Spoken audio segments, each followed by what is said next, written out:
Hi friends, ಇವತ್ತು ನಾನು ಜಂಡು pure ಹನಿ ಇದ್ರದ್ದು ರಿವ್ಯೂ ಕೊಡ್ತಾ ಇದ್ದೀನಿ. ನೋಡಿ, ಇದ್ರದ್ದು ಎಕ್ಸ್ಪೈರಿ ಇನ್ನೂ ಆಗಿಲ್ಲ. ಸೆಪ್ಟೆಂಬರ್ 25 ತನಕ ಇದೆ. ಇದು 1 kg ಬಾಟಲ್ಲು. ನನಗೇನು ಆಶ್ಚರ್ಯ ಆಯಿತು ಅಂತಂದರೆ, ಇದರಲ್ಲಿ ಇರೋದು ಕೆಳಗಡೆ ಈಗ ನೋಡಿ, ಹೀಗೆ ಉದುರಿಸಿದಾಗ ಮೇಲೆ ಒಂಚೂರು ನೀರಾಗಿದೆ, ಕೆಳಗಡೆ ತಳದಲ್ಲಿ ನೋಡಿ ಹೇಗಿದೆ ಅಂತ.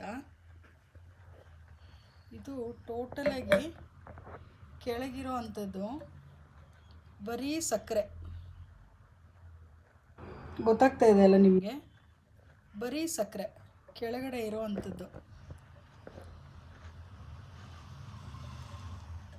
ಬರೀ ಸಕ್ಕರೆ. ಇದು ಅರ್ಧಕ್ಕರ್ಧ ಸಕ್ಕರೆ ಹಾಕ್ಬಿಟ್ಟು ಮೇಲೆ ಬರೀ ಒಂಚೂರು ಜೇನುತುಪ್ಪನ ಹಾಕ್ಬಿಟ್ಟು